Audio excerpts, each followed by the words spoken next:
დეიდა ჩემო რამდენი ხანი არ გვინახავს ერთმანეთი სწორედ აი გუშინ ვფიქრობდი თქვენზე რამე ხომ არ უჭირს რამე ხომ არ ჭირდება მეთქი თქვენი არაფერი მჭირდება თავისთვის ვერ მოგივიდეთ ქალბატონო დეიდა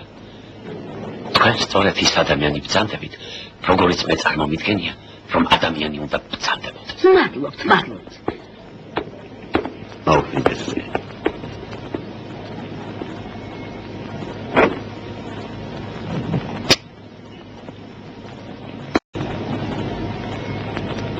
კარგი მამა გამოგივიდა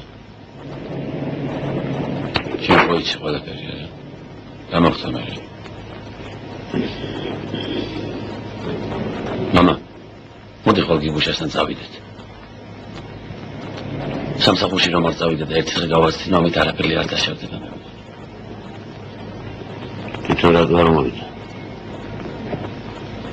რაიცი რა უჭირს ადამიანს ვივიდეთ იქნებ ცოტა გაერთოთ მართლა წერდა გიგუშა ლექსებს ინადრეთ შენ ის ჩვენი მეზობელი რომალი დარია თუ არ დარია აი მაგისთანების წყალობის მოხდი ფსიქიატრიულ კლინიკაში ხოდა 30 დღეც იქ ბრძანდებოდი